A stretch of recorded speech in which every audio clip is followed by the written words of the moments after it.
Moi, j'ai longtemps cru que la franc-maçonnerie était un réseau puissant, mais plutôt déclinant, parce que un peu XXe siècle. Or, il se trouve qu'il y a de plus en plus de francs-maçons, il y a de plus en plus de candidats pour rentrer en franc-maçonnerie, d'une part. Et deuxièmement, le poids du secret d'appartenance fait que ce réseau ne ressemble à aucun autre. Un certain nombre d'acteurs sont dans une logique d'entraide ou d'exclusion des non-maçons qui est quand même pas tout à fait conforme, je dirais, aux règles de déontologie actuelles. Où sont-ils le plus influents au sein de l'appareil d'État ? Au sein de l'appareil d'État, c'est clairement dans le secteur de la justice et de la police que les francs-maçons sont très implantés depuis très longtemps. Vous avez grosso modo un commissaire de police sur 4 qui est franc-maçon. À l'échelon au-dessus, celui de contrôleur général, on peut multiplier par 2, on est à peu près à la moitié. Chez les magistrats, on est dans des proportions un peu plus faibles.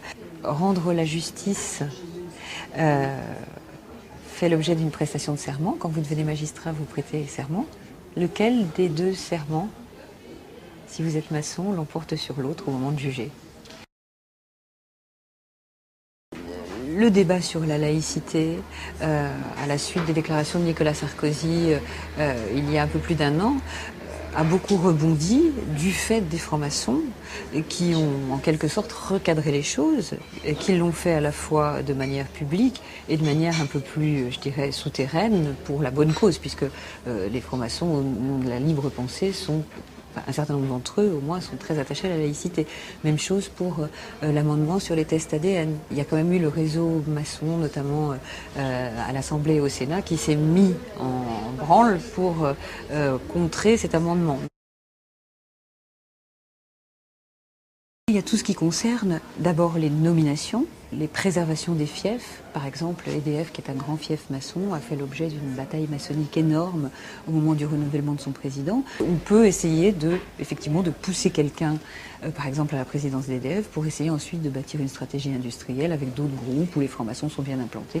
Il est notoire, par exemple, que c'est le cas dans les compagnies des eaux, comme celles qu'on connaît en France et qui ont un certain poids. Si dans la même loge, il y a un responsable de collectivité locale d'un côté et puis un marchand de bennes à ordures de l'autre, ça va créer des liens. Alors, quand est-ce que ça arrête d'être de l'échange de bons procédés pour devenir de l'affairisme? Quand on commence à contourner un peu les règles de marché public, et c'est obligatoire qu'à partir du moment où il y a encore une fois, c'est serment de solidarité, on est tendance plutôt à privilégier le copain de loge plutôt qu'un autre. Il a grandi politiquement dans les Hauts-de-Seine, qui sont une sorte de vivier maçonnique considérable. Et donc, il a, pendant toutes les étapes de sa carrière, en commençant par le début avec Achille Péretti, qui était franc-maçon et qui était donc le précédent maire de Neuilly, qui l'a vraiment mis en piste, il a toujours été entouré de francs-maçons. Je ne crois pas qu'il soit manipulé par les francs-maçons, mais par contre, effectivement, qu'il s'en serve, comme à mon avis tous les responsables politiques l'ont fait avant lui, bien évidemment. Il y a 2 ans, Sarkozy est encore ministre de l'Intérieur, et quand il s'adresse aux syndicalistes policiers, qu'il veut câliner comme tout bon ministre de l'Intérieur qui se respecte, il signe avec 3 points.